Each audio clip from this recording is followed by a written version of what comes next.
사모님 혹시 제 소리 들으셨어요? 밤에. 나강철이 떨리는 목소리로 물었습니다. 들었어요. 매일 밤. 저는 얼굴이 붉어졌고 주저하지 않고 대답했습니다. 60살 집주인과 48살 총각 세입자. 우리 사이를 가로막은 건 얇은 천장 하나뿐이었습니다. 제 이름은 조지숙입니다. 올해 60. 인천 구도심 다세대 주택에서 혼자 월세를 받아 근근히 살고 있습니다. 30년 간호사로 일하다 은퇴했고 5년 전 이혼 위자료로 받은 이 건물이 전 재산입니다. 남편, 아니, 전 남편 배성우는 사업 실패 후 도박에 빠져 제 삶을 지옥으로 만든 사람입니다. 세상의 모든 사연과 그 깊이를 전해드립니다. 구독과 좋아요, 알림 설정까지 부탁드립니다. 이것은 60세에 찾아온 늦은 사랑 이야기입니다. 계단에서 미끄러진 그 순간부터 제 인생이 바뀌기 시작했습니다. 하늘 같은 사연 지금 시작합니다. 야, 조지숙. 문 열어. 현관문이 쿵쿵 울렸습니다. 또 왔구나. 한숨이 절로 나왔습니다. 문을 열자 남편 배성우가 술 냄새를 풍기며 서 있었습니다. 돈 좀 줘. 급한데 쓸 데가 있어. 또요? 지난주에 50만 원 줬잖아요. 그거 다 썼어. 빨리 안 줘? 오늘 안에 안 갚으면 큰일 나. 도박 빚이었습니다. 사업 망하고 15년. 이 사람은 일은 안 하고 도박장만 들락날락하며 제게 손을 벌렸습니다. 없어요. 이번 달 월세도 아직 안 들어왔어요. 거짓말하지 마. 이 집 월세면 한 달에 200은 나올 텐데. 그가 제 팔을 거칠게 잡아당겼습니다. 아파요. 나요. 돈 안 주면 안 나. 빨리. 저는 지갑에서 마지막 남은 30만 원을 꺼내 던지듯 내밀었습니다. 이것밖에 없어요. 이것도 제 생활비예요. 배성우는 돈을 낚아채고는 현관을 쾅 닫고 나갔습니다. 욕설 한마디도 없이, 고맙다는 말도 없이, 저는 그대로 현관 바닥에 주저앉았습니다. 눈물이 났습니다. 나는 왜 이렇게 사는 걸까? 30년 밤낮 없이 일했습니다. 환자 돌보고 집안일하고 자식 키우고 그렇게 쌓아 올린 게 전부 저 도박꾼 손에 녹아내렸습니다. 이혼은 했지만 호적만 뗐을 뿐 아직도 저를 ATM기 취급하며 들락날락했습니다. 띠리리리 핸드폰이 울렸습니다. 203호 나강철 씨였습니다. 한 달 전에 이사 온 세입자. 사모님, 저 나강철입니다. 오늘 짐 좀 더 옮기는데 계단 좀 봐주실 수 있으세요? 큰 짐이라 혼자 옮기기가. 아, 네. 지금 갈게요. 저는 황급히 눈물을 닦고 밖으로 나갔습니다. 계단 앞에는 덩치 큰 남자가 서 있었습니다. 나강철 씨. 키가 185는 좋게 되어 보이는 거고 화물차 기사라고 했습니다. 장거리 운송 일을 해서 집에 자주 없다더군요. 죄송합니다. 큰 짐이라 혼자는 힘들어서요. 그가 머리를 극적이며 미안해했습니다. 계단 밑에는 커다란 냉장고가 놓여 있었습니다. 괜찮아요. 제가 아래쪽 잡을게요. 아닙니다. 사모님이 어떡해요. 제가 다 할게요. 하지만 저도 간호사 생활 30년입니다. 환자 들건 나르고 휠체어 밀고 힘쓰는 일은 익숙했죠. 괜찮아요. 빨리 합시다. 저는 냉장고 아랫부분을 잡았습니다. 나강철 씨가 윗부분을 들었습니다. 하나, 둘, 셋. 천천히 계단을 올라가기 시작했습니다. 그런데 문제가 생겼습니다. 2층과 3층 사이 계단. 제 발밑에 누군가 흘린 기름때가 묻어 있었던 겁니다. 발이 미끄러졌습니다. 뒤로 넘어가는 순간, 아, 죽겠다. 머리가 계단 모서리에 부딪히겠구나 싶었습니다. 그때였습니다. 번개처럼 빠른 손이 제 허리를 낚아챘습니다. 콱! 거대한 팔이 제 몸을 감쌌습니다. 나강철 씨였습니다. 그가 냉장고를 한 손으로 벽에 기대 세우고 다른 손으로 저를 끌어안은 겁니다. 괜찮으세요? 그의 목소리가 제 귀가에 닿았습니다. 낮고 깊은 목소리. 하지만 그보다 더 강렬했던 건 제 몸을 감싸고 있는 그의 팔이었습니다. 뜨거웠습니다. 마치 화로 같았습니다. 두껍고 단단한 팔뚝이 제 등과 허리를 완벽하게 받쳐주고 있었습니다. 심장이 쿵쾅거렸습니다. 이건 뭐지? 남자의 체온을 느낀 게 얼마 만인가요? 전 남편은 10년 넘게 손도 안 잡았습니다. 그런데 이렇게 낯선 남자의 품에 안기다니. 사모님? 나강철 씨가 조심스럽게 불렀습니다. 저는 그제야 정신을 차렸습니다. 아, 네. 괜찮아요. 고마워요. 황급히 그의 팔에서 빠져나왔습니다. 얼굴이 화끈거렸습니다. 나강철 씨도 어색한지 뒷머리를 극적였습니다. 다치실 뻔했네요. 조심하세요. 네. 미안해요. 제가 실수했네요. 우리는 냉장고를 무사히 203호까지 옮겼습니다.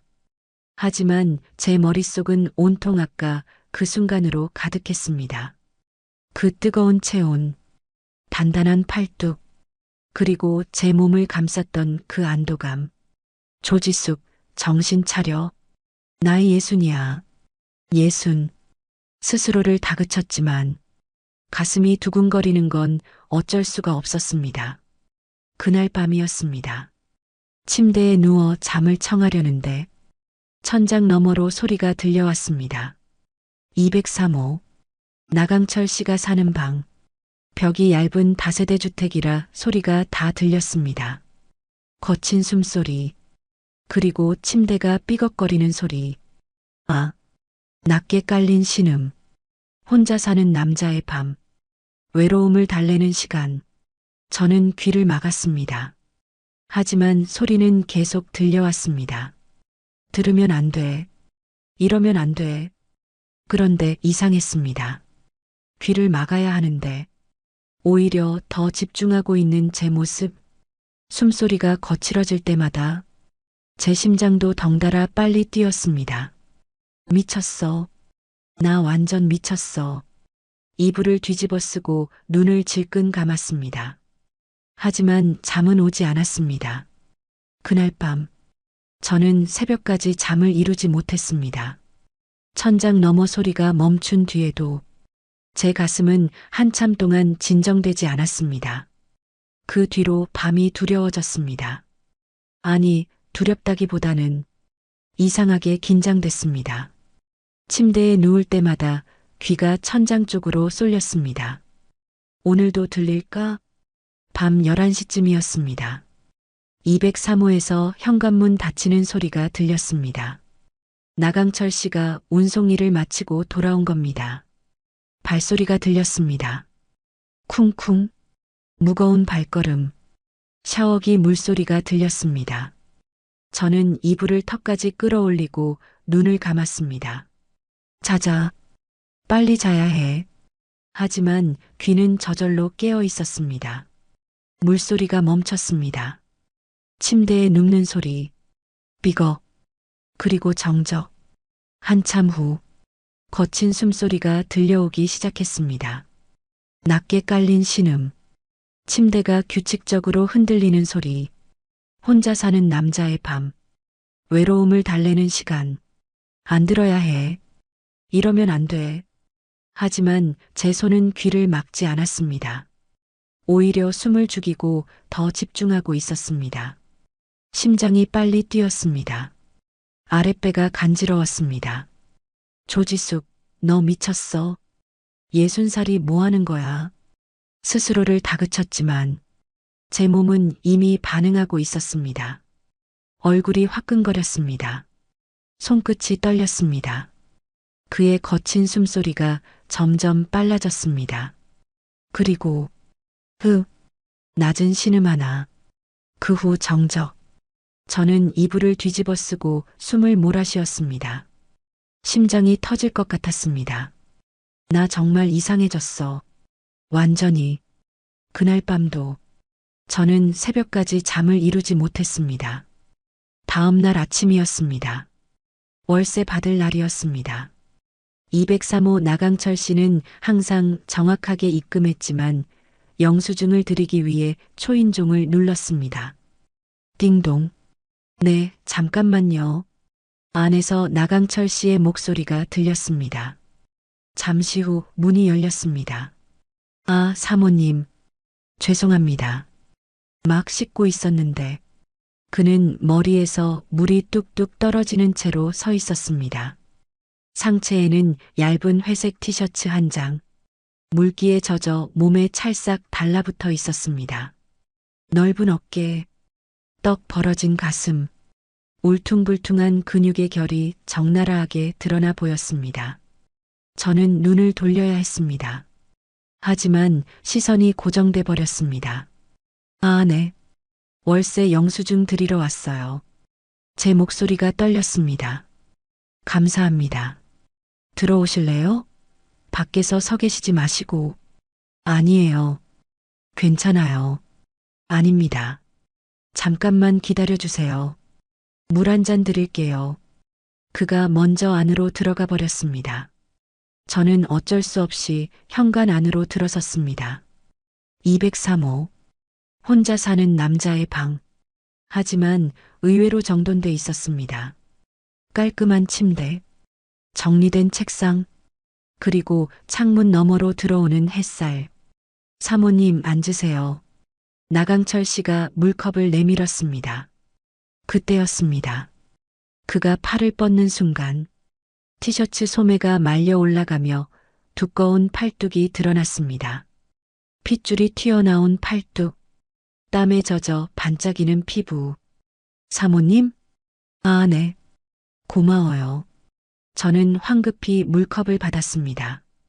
손이 떨려서 물이 조금 흔들렸습니다. 피곤하신가 봐요. 얼굴이 안 좋으세요. 아니에요.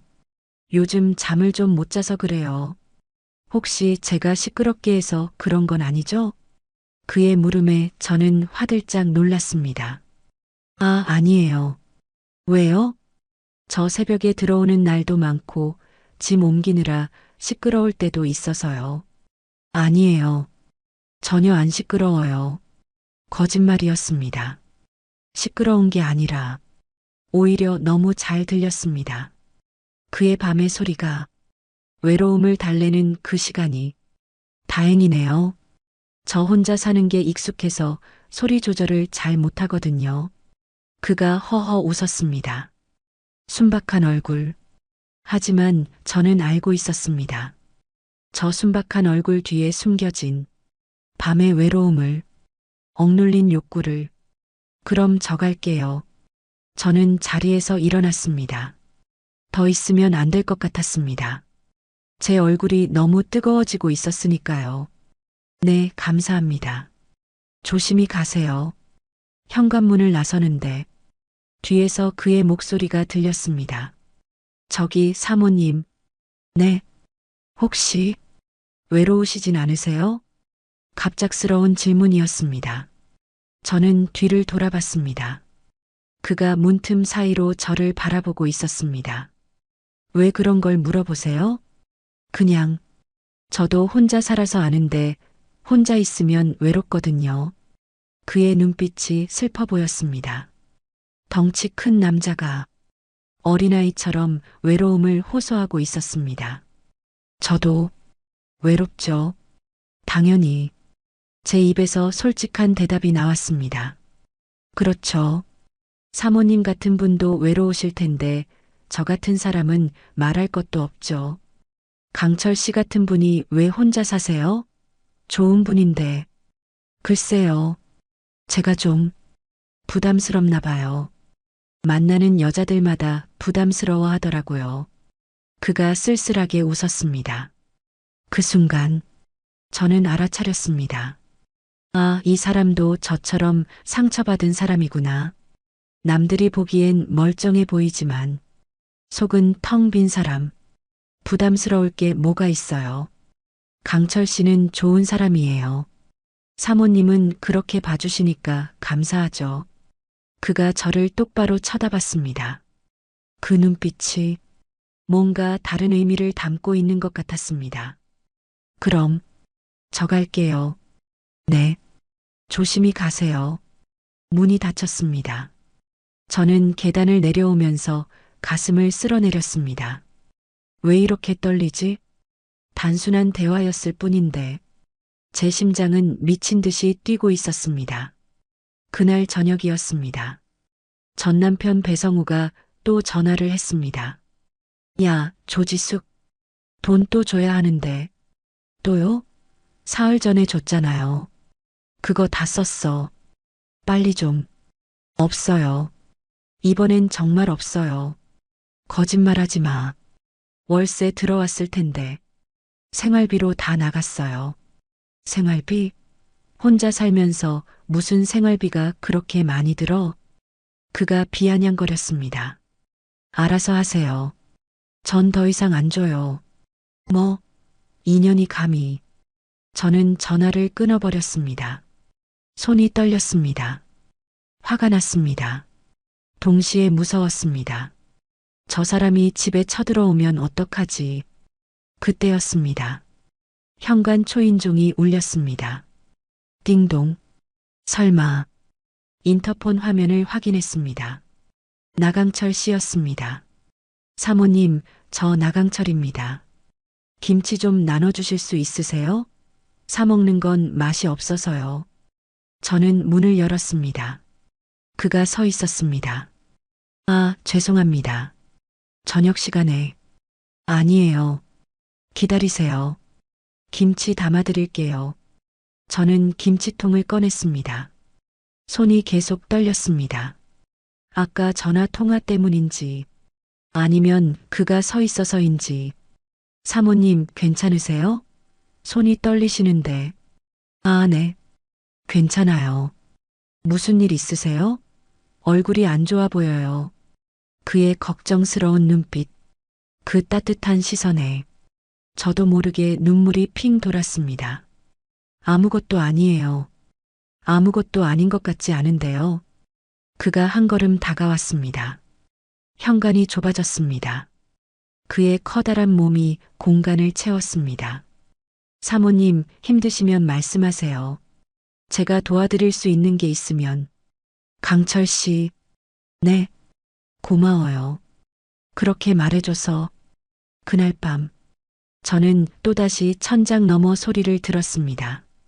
하지만 이번엔 달랐습니다. 귀를 막아야 하는데 오히려 더 집중하고 있는 제 모습에 소름이 돋았습니다. 그리고 깨달았습니다. 나, 이 사람한테 끌리고 있는 거야.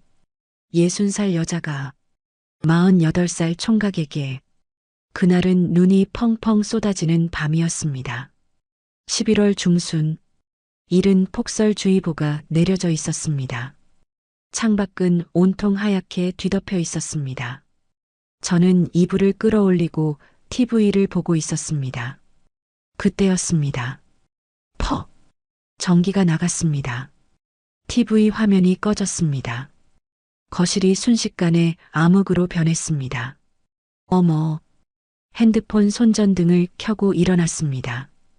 두꺼운 눈이 전선을 끊어버린 모양이었습니다.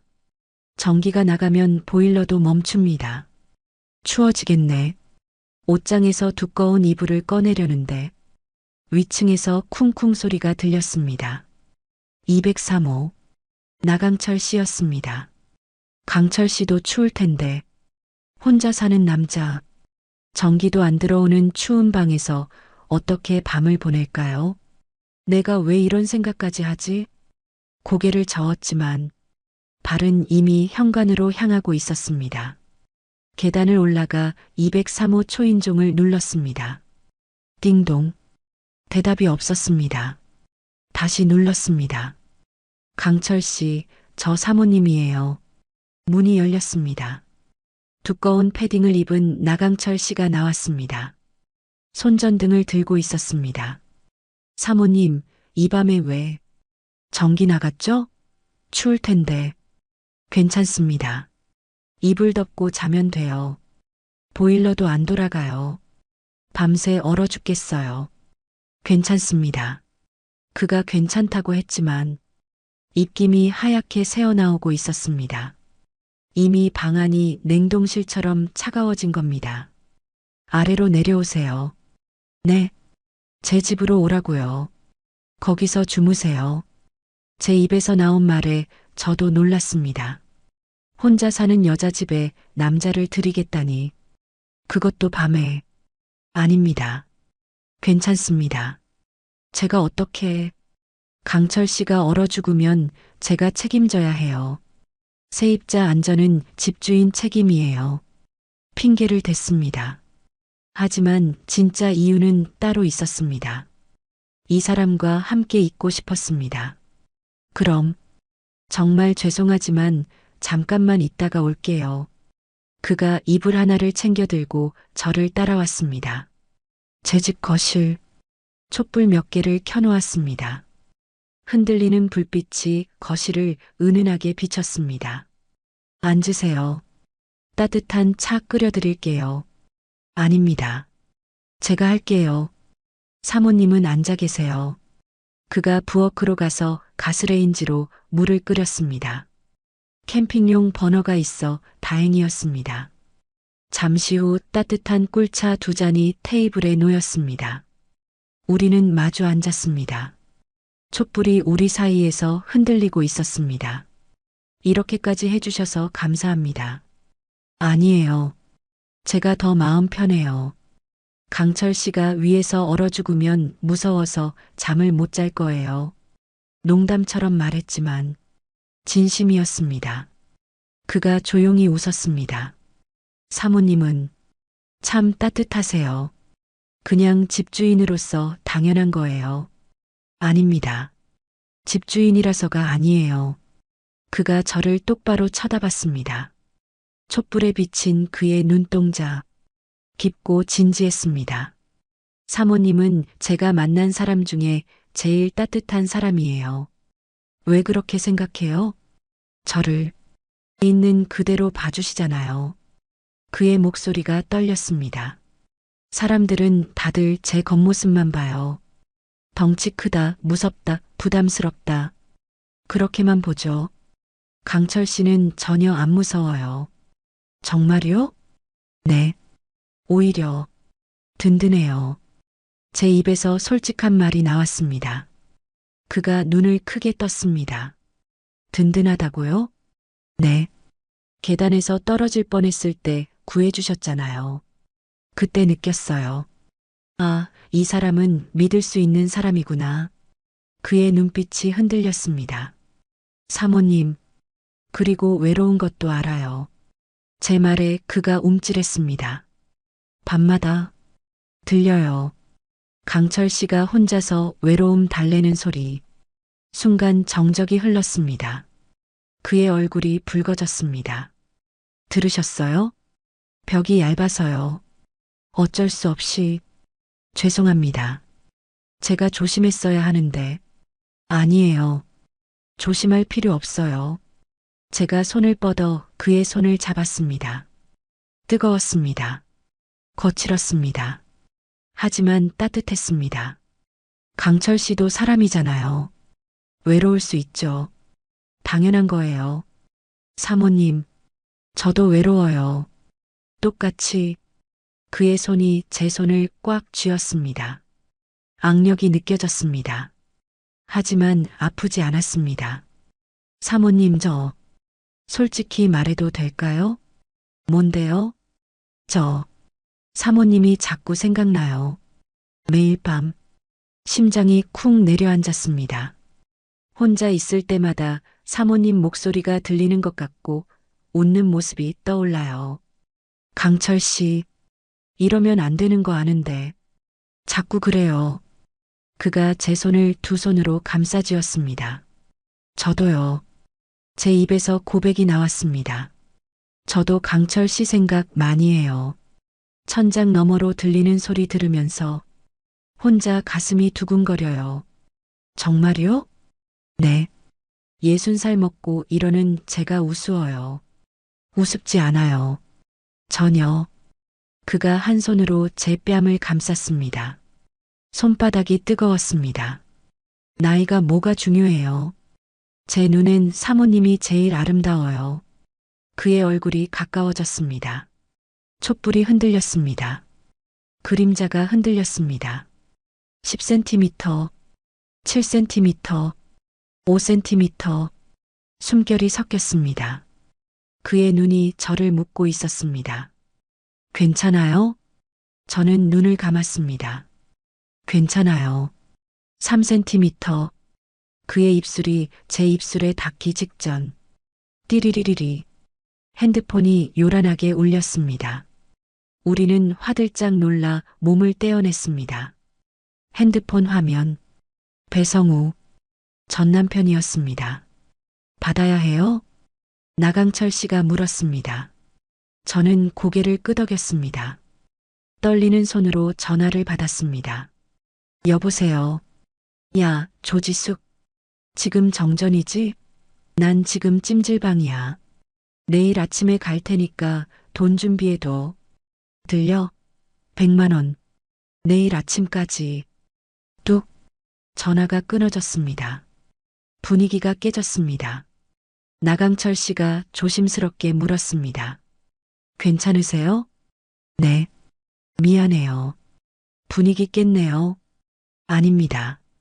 제가 너무 성급했어요. 그가 자리에서 일어났습니다. 올라가 있을게요. 오늘 정말 고마웠습니다. 강철 씨. 네. 조금만 더 있다가요. 아직 추워요. 그가 다시 앉았습니다. 우리는 새벽까지 촛불 아래 앉아 있었습니다. 말없이. 하지만 손은 계속 잡고 있었습니다. 전기가 다시 들어온 건 새벽 4시였습니다. 불이 환하게 켜지자 우리는 서로를 바라봤습니다. 촛불 아래서는 몰랐는데 그의 눈이 충혈돼 있었습니다. 한숨도 안 잔 겁니다. 올라가세요. 이제 따뜻할 거예요. 네. 정말 오늘 감사했습니다. 그가 현관으로 나가기 전 뒤를 돌아봤습니다. 사모님. 네. 오늘 일 후회 안 해요. 그 말을 남기고 그는 사라졌습니다. 저는 그대로 소파에 주저앉았습니다. 가슴이 미친 듯이 뛰었습니다. 조지숙, 너 지금 뭐 하는 거야? 하지만 후회는 되지 않았습니다. 오히려 더 원하고 있었습니다. 그의 입술을, 그의 체온을, 그의 전부를. 다음 날 아침, 눈은 그쳤지만 세상은 온통 하얗게 뒤덮여 있었습니다. 저는 창밖을 바라보며 커피를 마시고 있었습니다. 어젯밤 일이 꿈만 같았습니다. 촛불 아래 그의 손, 입맞춤 직전까지 갔던 그 순간, 진짜 일어난 일이 맞나? 그때였습니다. 띵동. 초인종이 울렸습니다. 인터폰 화면을 보니 나강철 씨였습니다. 심장이 쿵 뛰었습니다. 문을 열었습니다. 사모님, 안녕하세요. 그가 손에 봉투를 들고 서 있었습니다. 이게 뭐예요? 어젯밤 신세 많이 졌잖아요. 아침 사왔어요. 봉투 안에는 따뜻한 호빵과 우유가 들어 있었습니다. 들어와요. 밖에 서 있지 말고. 그가 조심스럽게 안으로 들어왔습니다. 우리는 식탁에 마주 앉았습니다. 낮에 보는 그는 또 달랐습니다. 촛불 아래서는 몰랐는데 햇살 아래 보니 그의 얼굴에 피곤함이 역력했습니다. 못 주무셨어요? 네. 잠이 안 오더라고요. 왜요? 자꾸 어젯밤 생각이 나서요. 그가 쑥스럽게 웃었습니다. 저도요. 제 고백에 그가 눈을 들었습니다. 정말요? 네. 한숨도 못 잤어요. 사모님. 그가 손을 뻗어 제 손을 잡았습니다. 따뜻했습니다. 저 솔직히 말해도 될까요? 뭔데요? 저 사모님이 좋아요. 심장이 멎는 줄 알았습니다. 남자로서 여자한테 하는 말로요. 강철 씨, 이상하죠? 48살 총각이 60살 여자한테 고백하다니. 이상한 게 아니에요. 제가 그의 손을 꽉 쥐었습니다. 저도 강철 씨가 좋아요. 그의 눈이 흔들렸습니다. 정말요? 진심이에요? 네, 진심이에요. 하지만 저는 그가 말을 멈췄습니다. 뭔가 말하기 힘든 게 있는 것 같았습니다. 왜요? 무슨 일 있어요? 사모님은 저에 대해 아무것도 모르잖아요. 뭘 모른다는 거예요? 그가 깊게 숨을 들이쉬었습니다. 저 평생 혼자 산 데는 이유가 있어요. 무슨 이유죠? 제가 좀 특이해서요. 특이하다니? 그가 얼굴을 붉혔습니다. 몸이 남들이랑 좀 달라요. 알아요. 덩치 크시잖아요. 그것만이 아니에요. 그가 목소리를 낮췄습니다. 제가 그쪽이 좀 보통이 아니에요. 순간 이해했습니다. 주차장에서 본 그 모습, 샤워 후 본 그 실루엣. 그래서요? 제 반응에 그가 놀란 듯 쳐다봤습니다. 그래서 여자들이 다 무서워했어요. 부담스럽다고, 감당 못하겠다고. 저는 안 무서워요. 정말요? 네. 오히려 남자답다고 생각해요. 그의 눈이 커졌습니다. 사모님, 진심이세요? 네, 진심이에요. 제가 그의 뺨을 감쌌습니다. 강철 씨는 있는 그대로도 충분히 좋아요. 사모님, 그의 눈에 눈물이 맺혔습니다. 평생 이런 말 들어본 적 없어요. 이제부터는 자주 들을 거예요. 저는 그를 끌어당겼습니다. 이번엔 전화벨도 없었습니다. 방해도 없었습니다. 그의 입술이 제 입술에 닿았습니다. 부드러웠습니다. 따뜻했습니다. 서툴렀지만 진심이 느껴졌습니다. 키스가 깊어졌습니다. 그의 손이 제 허리를 감쌌습니다. 조심스럽게, 하지만 단단하게. 저는 그의 목에 팔을 감았습니다. 얼마나 키스했을까요? 숨이 가빠져서 떨어졌습니다. 우리는 서로를 바라봤습니다. 그의 눈이 촉촉했습니다. 고마워요, 지숙 씨. 그가 처음으로 제 이름을 불렀습니다. 저도 고마워요, 강철 씨. 우리는 다시 껴안았습니다. 오래오래, 그날 오후, 우리는 함께 눈을 치웠습니다. 건물 앞 계단에 쌓인 눈을. 나강철 씨는 삽질을 했고, 저는 소금을 뿌렸습니다. 지숙 씨, 위험해요. 제가 할게요. 괜찮아요. 저도 힘 좀 써요. 간호사 출신이라 다르긴 하네요. 그가 웃었습니다. 30년 했으니까요. 존경스러워요. 그 오랜 시간을. 뭐가 존경스러워요. 그냥 먹고 살려고 한 거죠. 그래도 대단해요. 그가 삽질을 멈추고 저를 쳐다봤습니다. 지숙 씨는 정말 강한 사람이에요. 강하지 않아요. 겉만 그래 보이는 거예요. 아니에요. 진짜 강해요. 그가 다가와 제 어깨에 손을 얹었습니다. 혼자서 이 건물 지키고 저런 남편한테도 굴하지 않고 정말 대단해요. 강철 씨 덕분에 힘이 나요. 제가요? 네. 강철 씨 있어서 외롭지 않아요. 그가 저를 끌어안았습니다. 하얀 눈밭 한가운데서 우리는 한참을 그렇게 서 있었습니다. 저녁이 되었습니다. 나강철 씨가 운송일을 나가기 전 제 집에 잠깐 들렀습니다. 지숙 씨, 3일 후에 돌아올게요. 조심히 다녀와요. 전화할게요. 중간중간. 그러지 않아도 돼요. 운전 중에 위험하잖아요. 괜찮아요. 쉬는 시간에 할게요. 그가 제 손을 꽉 쥐었습니다. 보고 싶을 것 같아요. 저도요. 우리는 현관에서 다시 입맞춤했습니다. 길고 깊게 다녀올게요. 네. 조심히. 그가 떠난 후 저는 행복했습니다. 60년 인생에서 이런 행복은 처음이었습니다. 하지만 몰랐습니다. 이 행복이 얼마나 짧을지, 그리고 누군가 우리를 지켜보고 있다는 것을. 다음 날 아침이었습니다. 현관문이 쿵쾅거렸습니다. 조지숙, 문 열어. 배성우였습니다. 문을 열자 그가 술 냄새를 풍기며 들어왔습니다. 돈 내놔. 100만 원. 없어요. 거짓말하지 마. 너 요즘 뭔가 수상해. 그가 저를 노려봤습니다. 왜 얼굴이 좋아? 무슨 좋은 일 있어? 없어요. 그냥 가요.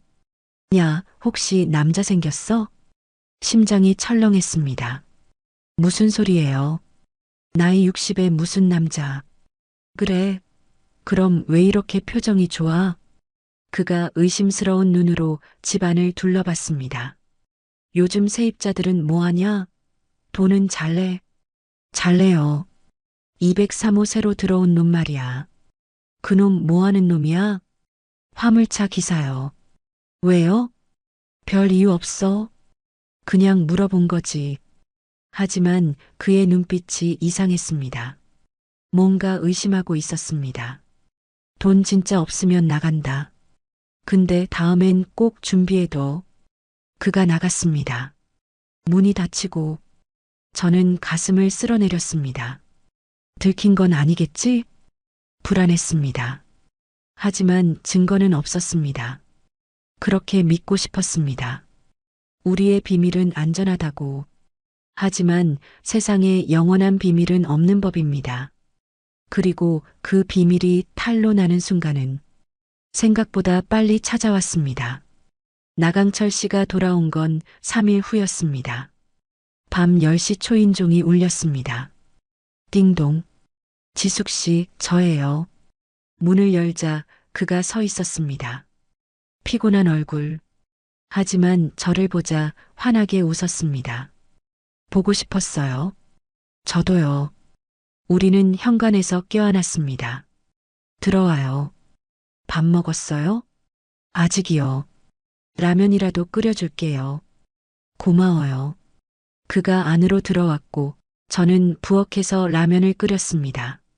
그가 뒤에서 제 허리를 감싸 안았습니다. 강철 씨, 뜨거워요. 잠깐만요. 이렇게 있고 싶어요. 그의 체온이 전해졌습니다. 따뜻했습니다. 행복했습니다.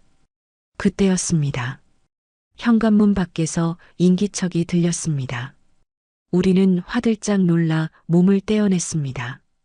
복도를 지나가는 발소리. 2층 세입자였습니다. 깜짝이야. 저는 가슴을 쓸어내렸습니다. 조심해야겠어요. 나강철 씨가 걱정스러운 얼굴로 말했습니다. 네. 그래야겠어요. 우리는 식탁에 마주 앉았습니다. 라면을 먹으면서도 계속 현관 쪽을 신경 쓰게 됐습니다. 지숙 씨, 제가 위험하게 만드는 것 같아 죄송해요. 왜요? 강철 씨 잘못 없어요.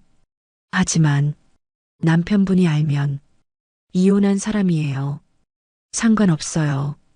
하지만 자주 오시잖아요. 그건 돈 때문이에요. 저는 한숨을 쉬었습니다. 도박빚 때문에 저한테 계속 손 벌려요. 그럼 경찰에 신고하세요. 그럴 수도 없어요. 호적에서만 떼었을 뿐이지 아직 완전히 끝난 게 아니에요. 왜요? 재산 분할이 아직 안 끝났어요. 그 사람이 계속 더 달라고 해서. 나강철 씨의 표정이 굳어졌습니다. 지숙 씨를 괴롭히는 거네요. 괜찮아요. 익숙해요. 익숙하면 안 되죠. 그가 제 손을 잡았습니다. 제가 지켜드릴게요. 고마워요. 우리는 손을 잡고 있었습니다. 하지만 불안감은 쉽게 가시지 않았습니다. 다음 날 오후였습니다. 마트에서 장을 보고 돌아오는데 1층 세입자 박순자 씨가 계단에서 저를 불렀습니다. 사모님, 잠깐만요. 네, 순자 씨. 저기, 말씀드리기 좀 그런데요. 그녀가 주변을 살피더니 목소리를 낮췄습니다. 요즘 203호 남자분이랑 자주 보이시더라고요. 심장이 철렁했습니다. 네, 뭐가요? 아니, 나쁜 뜻으로 하는 말은 아니고요. 그냥 동네에서 좀 수군대는 사람들이 있어서요. 뭐라고 수군댄다는 거예요? 60대 집주인이랑 40대 세입자가 사귀는 거 아니냐고. 얼굴이 화끈거렸습니다. 그런 거 아니에요. 그냥 세입자일 뿐이에요. 저는 믿어요. 근데 다른 사람들이 자꾸 그런 얘기해서요. 조심하시라고 말씀드리려고요. 고마워요. 저는 황급히 집으로 올라갔습니다. 가슴이 두근거렸습니다. 벌써 소문이 났어? 무서웠습니다. 저녁 때였습니다. 나강철 씨에게 전화했습니다. 강철 씨, 저 지숙이에요. 네, 왜요? 오늘 잠깐 만날 수 있어요? 지금요? 네. 할 얘기가 있어요. 알겠어요. 지금 내려갈게요. 잠시 후 그가 왔습니다. 저는 낮에 있었던 일을 말해줬습니다. 동네에서 우리 얘기가 나돌고 있대요. 나강철 씨의 얼굴이 굳어졌습니다. 제 잘못이에요. 제가 너무 자주 찾아뵌 거예요. 아니에요. 제가 부른 적도 많았어요. 어떡하죠? 그가 고민스러운 얼굴로 물었습니다. 잠시 조심해야 할 것 같아요. 그래야겠네요. 우리는 서로를 바라봤습니다. 안타까웠습니다. 이제 막 시작된 사랑인데 숨어야 한다니. 강철 씨, 미안해요. 왜요? 쟤 때문에 불편하게 됐잖아요. 아니에요. 전혀. 그가 제 손을 잡았습니다. 지숙 씨만 괜찮으면 전 다 괜찮아요. 고마워요. 우리는 짧게 입맞춤했습니다. 그럼 당분간은 밤에만 만날게요. 네. 조심해요. 그가 돌아갔습니다. 하지만 마음이 편하지 않았습니다. 일주일이 지났고 우리는 조심했습니다. 낮에는 만나지 않았으며 밤 늦은 시간에만 짧게 만났습니다. 하지만 자꾸 끌렸습니다. 더 보고 싶었고 더 함께 있고 싶었습니다. 어느 날 밤이었습니다. 나강철 씨가 제 집에 왔습니다. 지숙 씨, 보고 싶었어요. 저도요. 우리는 껴안았고 키스했습니다. 깊어졌습니다. 거실 소파에 함께 앉았습니다. 그의 손이 제 허리를 감쌌고 제 손이 그의 목을 감았습니다. 숨이 가빠졌습니다. 심장이 터질 것 같았습니다. 오늘은 멈출 수 없을 것 같아. 그때였습니다. 현관문 소리가 들렸습니다. 딸칵, 도어락 열리는 소리. 우리는 화들짝 놀라 몸을 떼어냈습니다. 누구세요? 제가 소리쳤습니다. 나야. 배성우. 남편 목소리였습니다. 어떻게 들어왔어요? 비밀번호 바꿨는데 내가 몰래 본 거 있었어. 왜? 들어오면 안 돼? 그가 현관에서 신발을 벗으며 말했습니다. 나강철 씨가 저를 쳐다봤습니다. 어떡하죠? 제가 재빨리 손짓했습니다. 욕실로. 나강철 씨가 조용히 일어나 욕실로 들어갔습니다. 문을 닫았습니다. 배성우가 거실로 들어왔습니다. 왜 이렇게 얼굴이 빨개? 운동이라도 했어? 아니에요. 더워서 그래요. 더워? 겨울인데? 그가 의심스러운 눈으로 저를 쳐다봤습니다. 돈 가져가려고 왔어. 50만 원만. 지금은 없어요. 거짓말. 너 요즘 뭔가 이상해. 그가 집 안을 둘러봤습니다. 혼자 사는데 왜 컵이 2개야? 식탁 위에 컵 2개가 놓여 있었습니다. 깜빡했습니다.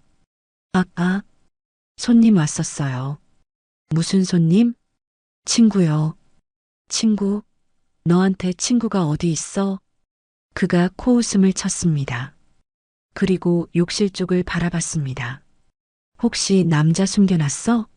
무슨 소리예요? 아니면 확인해 볼까? 그가 욕실 쪽으로 걸어갔습니다. 심장이 멎는 줄 알았습니다. 어떻게? 그의 손이 욕실 문 손잡이에 닿았습니다. 바로 그 순간, 띠리리리, 그의 핸드폰이 울렸습니다. 잠깐. 그가 전화를 받았습니다. 응, 나 지금 나갈게. 돈 준비됐어? 알았어. 10분 안에 간다. 전화를 끊고 그가 저를 쳐다봤습니다. 돈 급하게 쓸 때 생겼어. 어서 줘. 진짜 없어요. 없긴 개뿔. 빨리 안 줘?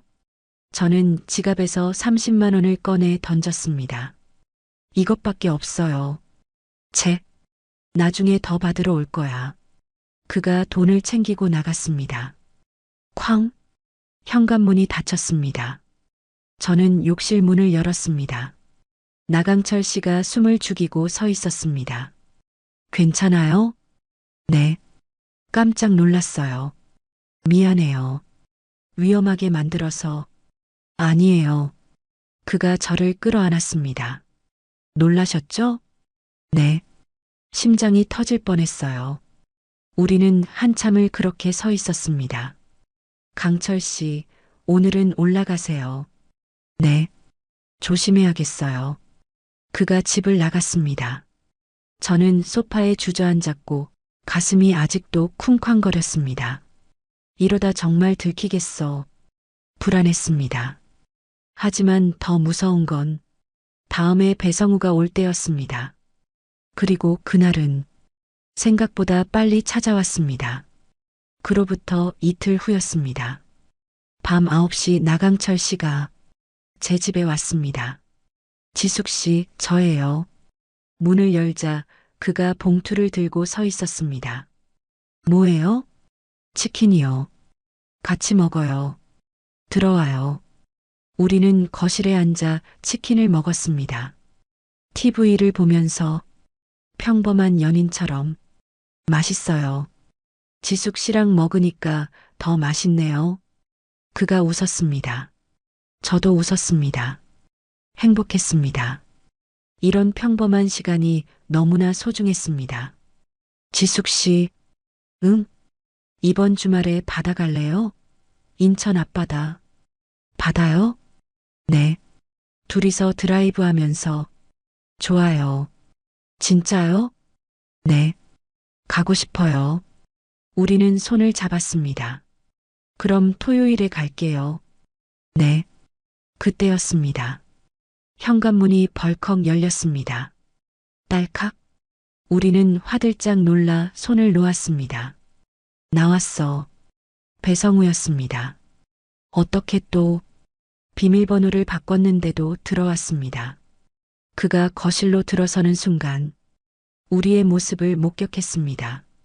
치킨을 먹고 있는 저와 나강철, 가까이 앉아 있는 우리, 순간 정적이 흘렀습니다. 배성우의 얼굴이 굳어졌습니다. 뭐야, 이거? 그의 목소리가 낮게 깔렸습니다. 손님이에요. 제가 급하게 말했습니다. 손님? 손님이 집에서 치킨을 먹고 있어? 배성우가 다가왔습니다. 너 누구야? 나강철 씨가 일어섰습니다. 203호 세입자 나강철입니다.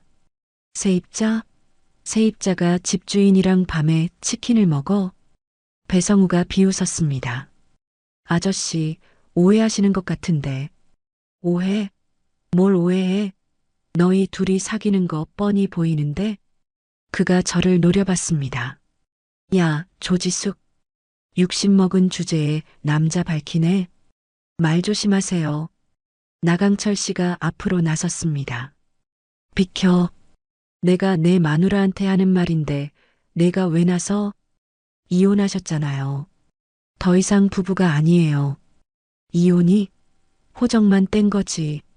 재산 분할도 안 끝났어. 배성우가 핸드폰을 꺼냈습니다. 잘 됐네. 증거 확보하고 가야겠다. 그가 핸드폰을 우리에게 향했습니다. 카메라 앱이 켜져 있었습니다. 동영상 촬영 중.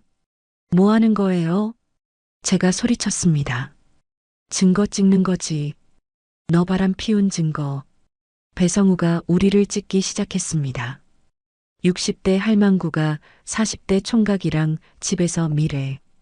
이거 인터넷에 올리면 대박 나겠는데? 그만하세요. 나강철 씨가 그의 핸드폰을 빼앗으려 했습니다. 손대지 마. 배성우가 뒤로 물러섰습니다. 이거 다 찍었어.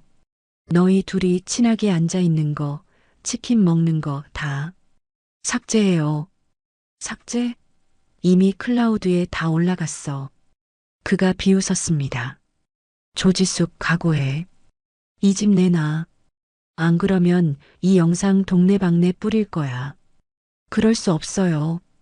그럼 이 영상이 인터넷에 돌아다니는 거 감수해야지. 나강철 씨가 앞으로 나섰습니다. 아저씨, 그만하시죠. 뭐, 내가 뭔데 참견이야? 배성우가 나강철을 밀쳤습니다. 하지만 나강철은 꿈쩍도 하지 않았습니다. 오히려 배성우가 휘청거렸습니다. 체격 차이가 명확했습니다.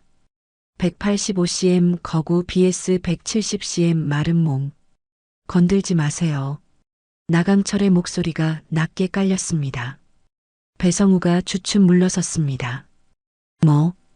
뭐야? 때리려고? 때릴 생각 없습니다. 하지만 더 이상 사모님한테 함부로 하시면 가만 안 둘 겁니다. 이게 감히. 배성우가 나강철을 다시 밀치려 했습니다. 하지만 나강철이 그의 손목을 가볍게 잡았습니다. 아! 배성우가 비명을 질렀습니다. 나, 아파. 나강철이 손을 놨습니다. 배성우는 손목을 감싸쥐고 주저앉았습니다. 이 자식이 폭행이야. 폭행? 손목 잡았을 뿐입니다. 경찰 부를 거야. 배성우가 핸드폰을 들었습니다. 부르세요. 나강철이 당당하게 말했습니다. 뭐? 경찰 부르시라고요. 누가 더 불리한지 보죠. 이 자식이 미쳤나? 아저씨, 지금 주거 침입하셨어요. 이혼한 집에 동의 없이 들어오셨잖아요. 배성우의 얼굴이 굳었습니다. 그리고 그 핸드폰으로 촬영하신 거 불법 촬영이에요. 동의 없이 찍으셨죠? 이건 증거 확보야. 불법 수집 증거는 법정에서 효력 없습니다. 나강철의 목소리가 차가웠습니다. 주거 침입의 불법 촬영. 경찰 오면 누가 잡혀갈까요? 배성우가 말문이 막혔습니다. 더 협박하시면 협박죄도 추가됩니다. 이 자식이. 배성우는 일어났습니다. 나강철을 노려봤지만 더 이상 다가오지 못했습니다. 좋아. 두고 보자. 그는 신발을 신고 나갔습니다. 쾅! 문이 닫혔습니다. 저는 그 자리에 주저앉았습니다. 다리에 힘이 풀렸습니다. 지숙 씨, 나강철이 저를 부축했습니다. 괜찮아요? 네. 무서웠어요. 이제 괜찮아요. 제가 있잖아요. 그가 저를 끌어안았습니다. 하지만 동영상을 걱정하지 마세요. 제가 해결할게요. 어떻게요? 일단 변호사 만나봐야 해요. 그날 밤 저는 잠을 이룰 수 없었습니다. 배성우가 동영상을 퍼뜨리면 어떡하지? 동네에 소문이 나면, 아이들이 알게 되면 생각만 해도 끔찍했습니다. 다음 날 아침 띠리리리 문자가 왔습니다. 배성우였습니다. 조지숙 영상 봤지? 이거 어제 찍은 거야. 오늘 안으로 이 집 명에 넘겨. 안 그러면 인터넷에 올린다. 너희 미래 장면 다 나온다. 손이 떨렸습니다. 그때 나강철에게서 전화가 왔습니다. 지숙 씨, 변호사 약속 잡았어요. 오늘 오후 2시 고마워요. 같이 가요. 걱정하지 마세요. 오후 2시 변호사 사무실. 젊은 여자 변호사가 우리를 맞았습니다. 어떤 일로 오셨나요? 나강철이 상황을 설명했습니다. 변호사는 고개를 끄덕였습니다. 주거 침입의 불법 촬영, 협박까지 남편분이 불리합니다. 정말요? 제가 물었습니다. 네. 이혼 후 동의 없이 들어온 건 명백한 주거 침입이고 촬영 동의 받지 않았으면 불법 촬영입니다. 하지만 그 사람이 영상을 퍼뜨리는 순간 더 큰 처벌 받습니다. 유포죄까지 추가되니까요. 변호사가 웃었습니다. 지금 남편분은 자기 무덤 파고 있는 거예요. 그럼 어떻게 해야 해요? 일단 협박 문자 증거 보관하시고요. 내용 증명 보낼게요. 더 이상 접근하거나 협박하면 고소하겠다고. 네. 변호사 사무실을 나왔습니다. 마음이 조금 놓였습니다. 지숙 씨, 이제 괜찮을 거예요. 나강철이 제 손을 잡았습니다. 고마워요. 강철 씨 없었으면 어쩔 뻔했어요. 당연한 거 했을 뿐이에요. 그날 저녁, 변호사가 내용 증명을 보냈고 배성우에게서 연락은 없었습니다. 아마 겁을 먹은 것 같았습니다. 며칠이 지났습니다. 조용했습니다. 배성우는 더 이상 나타나지 않았습니다. 그리고 우리는 자유로워졌습니다. 일주일이 지났습니다. 변호사의 내용 증명 이후 완전히 꼬리를 말고 도망간 겁니다. 그날 저녁 나강철이 저를 찾아왔습니다. 지숙 씨, 축하해요. 뭐를요? 진짜 자유로워졌잖아요. 그가 꽃다발을 내밀었습니다. 장미였습니다. 어머, 이게 뭐예요? 선물이요. 새로운 시작을 축하해요. 눈물이 핑 돌았습니다. 60년 인생에서 남자에게 꽃을 받아본 적이 몇 번이나 될까요? 고마워요. 들어가도 될까요? 당연하죠. 그가 안으로 들어왔습니다. 이제는 조심할 필요가 없었습니다. 우리는 거실 소파에 나란히 앉았습니다. 지숙 씨, 응? 이제 당당하게 만날 수 있겠네요. 그러게요. 우리는 손을 잡았습니다. 주말에 받아가는 거 아직 유효하죠?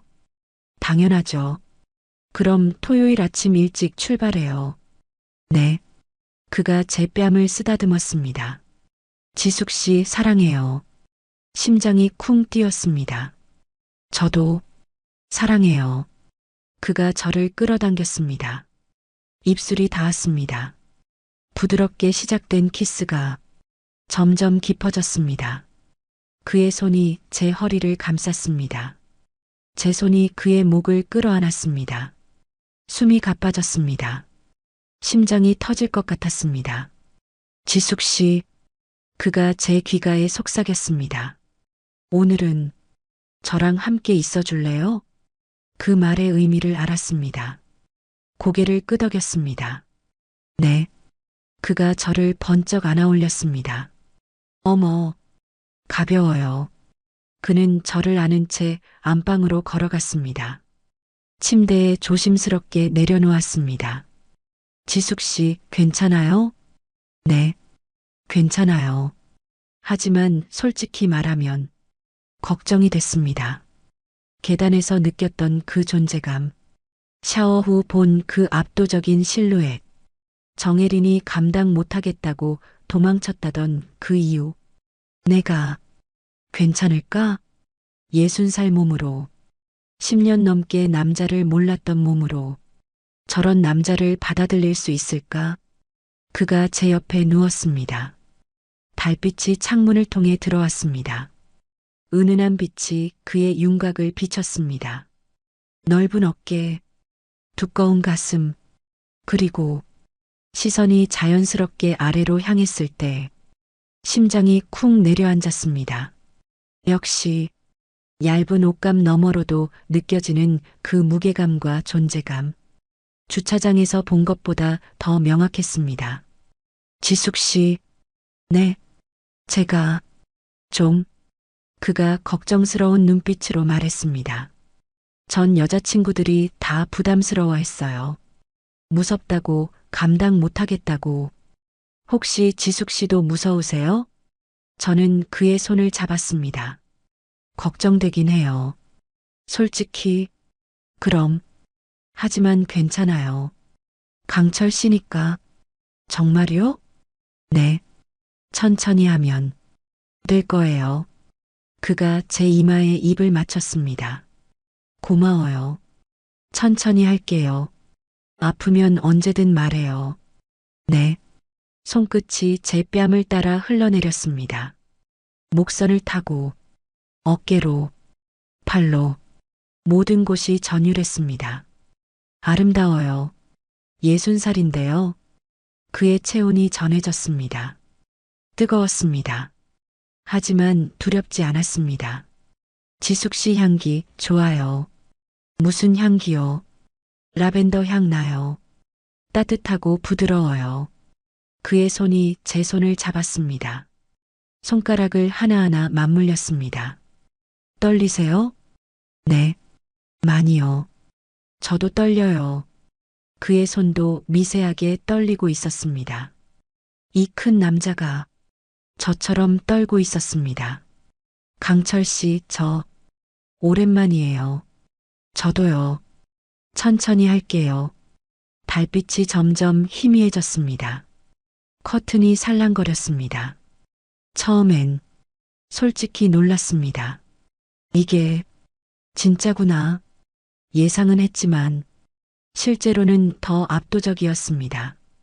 괜찮아요? 그가 걱정스럽게 물었습니다. 하지만 시간이 지나며 두려움은 사라졌습니다.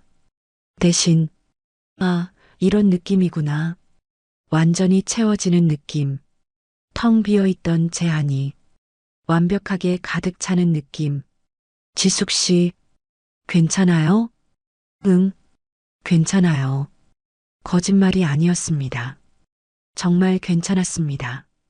아니, 괜찮은 정도가 아니라 놀라웠습니다. 60살 몸이 이걸 받아들이고 있어 믿기지 않았습니다. 하지만 사실이었습니다. 지숙 씨 사랑해요. 저도 사랑해요. 그날 밤 우리는 완전히 하나가 됐습니다. 서로의 외로움을 채워주며 서로의 상처를 어루만지며 새벽이 올 때까지 우리는 서로를 놓지 않았습니다.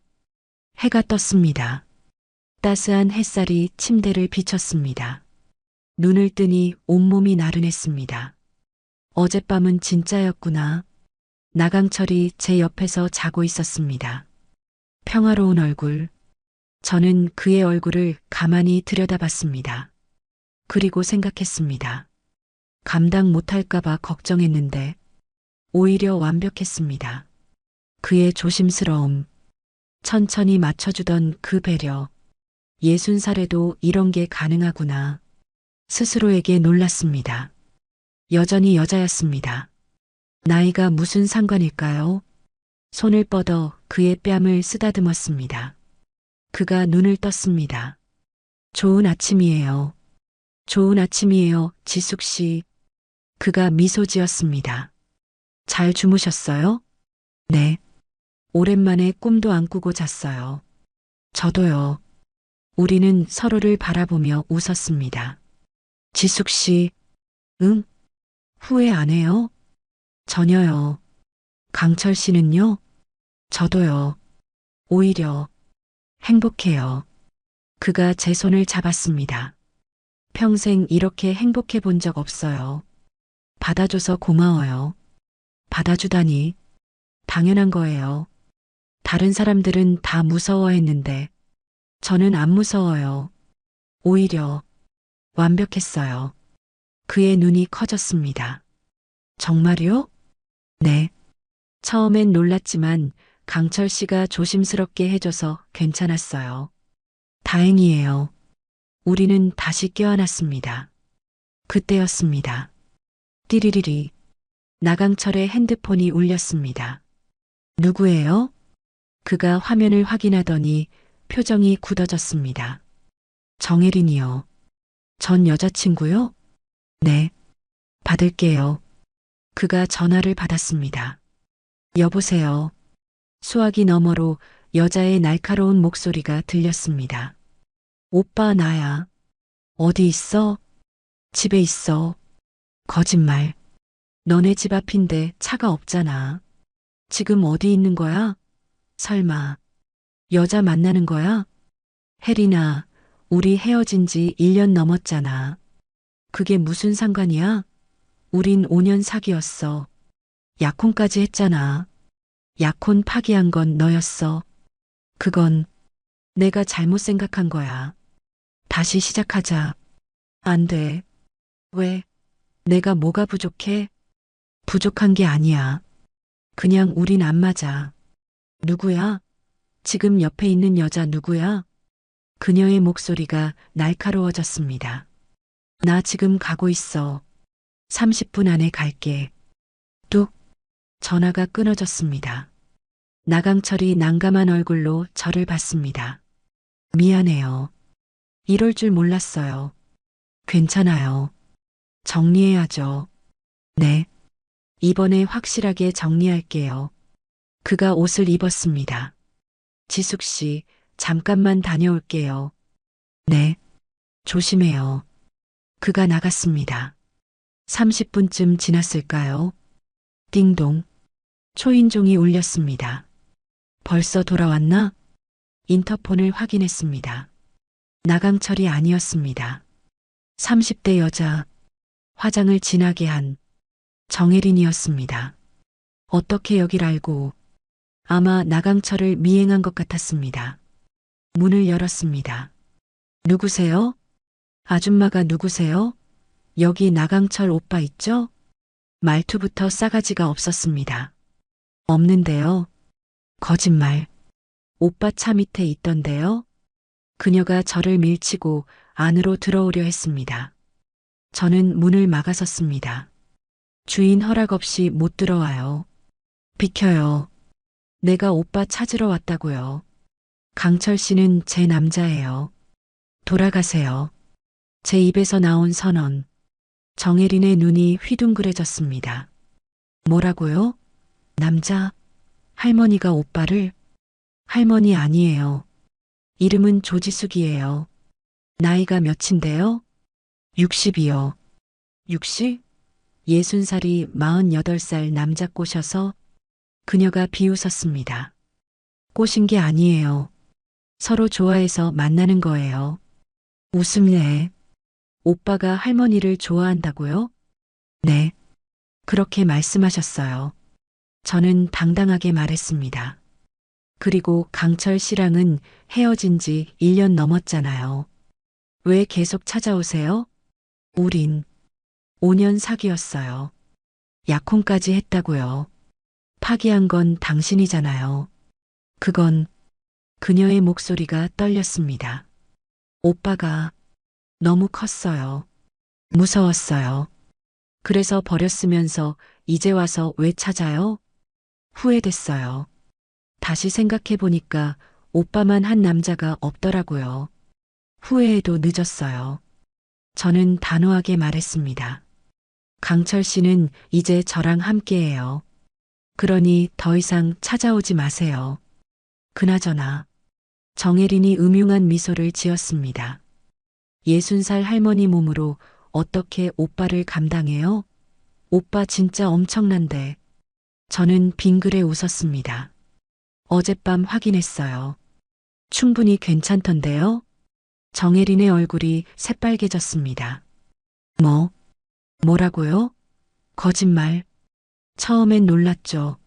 하지만 사랑하면 다 가능하더라고요. 저는 당당하게 말했습니다.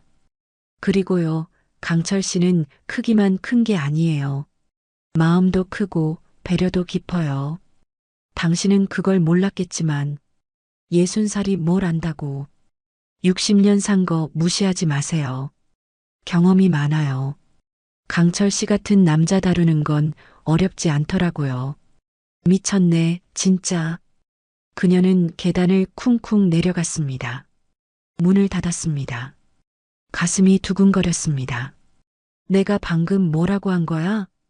하지만 후회는 안 됐습니다. 당당했습니다. 20분 후 나강철이 돌아왔습니다. 지숙 씨, 미안해요. 늦었어요. 괜찮아요. 혜린이 만났어요? 네. 여기 왔더라고요. 뭐라고 했어요? 돌아가라고 했죠. 그리고 당신은 내 남자라고 선언했어요. 정말요? 네.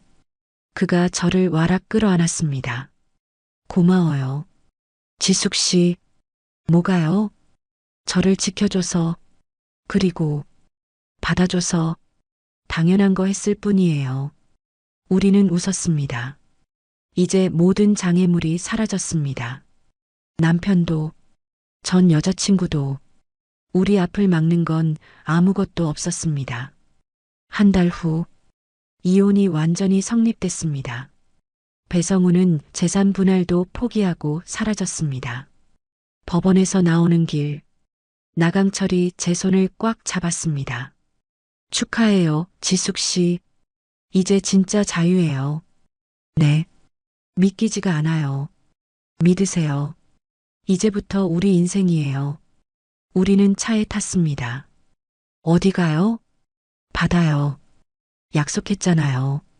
그가 웃으며 운전대를 잡았습니다. 인천 앞바다. 파도가 철썩거렸습니다. 우리는 방파제에 나란히 앉았습니다. 시원하다. 그러게요. 바람이 불었습니다. 머리카락이 날렸습니다. 나강철이 제 어깨를 감쌌습니다.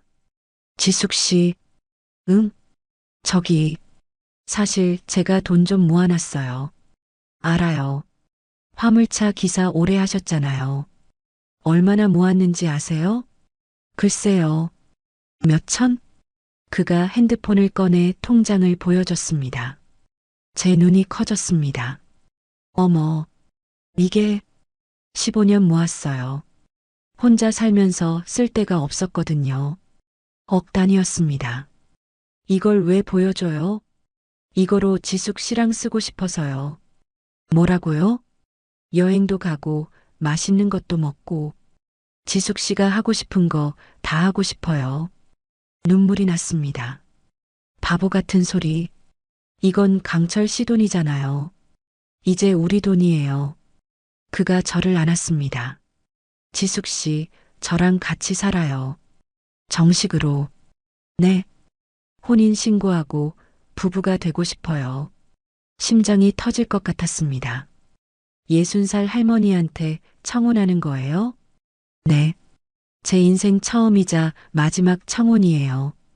저는 울면서 고개를 끄덕였습니다. 네. 좋아요. 우리는 바다를 바라보며 껴안았습니다. 파도 소리가 들렸습니다. 갈매기가 날았습니다. 지숙 씨, 응? 행복하죠? 네. 너무 행복해요. 저도요. 48년 만에 처음으로 행복해요. 그날, 우리는 횟집에서 저녁을 먹고 모래사장을 걸었습니다. 손을 잡고 연인처럼, 아니, 진짜 연인이니까. 강철 씨, 내년 봄에 제주도 갈래요? 좋아요. 한 달살이 할까요? 정말요? 네. 한 달 내내 바다 보면서 살아요. 좋아요. 우리는 웃었습니다. 60살과 48살. 늦게 만났지만 진짜 사랑이었습니다. 집으로 돌아오는 길, 나강철이 물었습니다. 후회 안 해요? 저 같은 남자 만난 거. 후회는요. 오히려 고마워요. 뭐가요? 60살에 다시 살아있다는 걸 느끼게 해줘서요. 그가 제 손을 꽉 쥐었습니다. 저야말로 고마워요. 있는 그대로 받아줘서. 우리는 집에 도착했습니다. 이제 나강철은 203호가 아닙니다.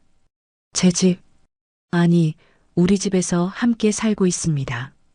그날 밤, 침대에 나란히 누워 창밖 별을 바라봤습니다. 지숙 씨, 응? 사랑해요. 저도 사랑해요. 강철 씨. 우리는 손을 잡았습니다. 인생은 예순부터라는 말. 이제야 알 것 같습니다.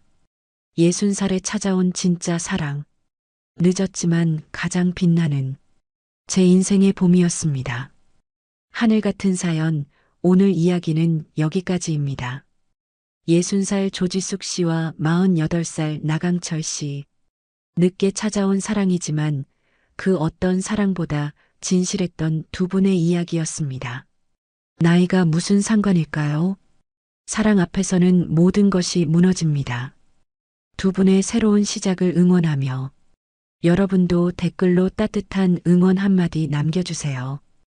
그리고 혹시 어디에서 이 이야기를 듣고 계신지도 함께 남겨주시면 감사하겠습니다. 오늘 이야기가 마음에 드셨다면 구독과 좋아요, 알림 설정까지 부탁드립니다. 여러분의 응원이 더 좋은 이야기를 만드는 힘이 됩니다. 끝까지 들어주셔서 감사합니다. 하늘 같은 사연이었습니다.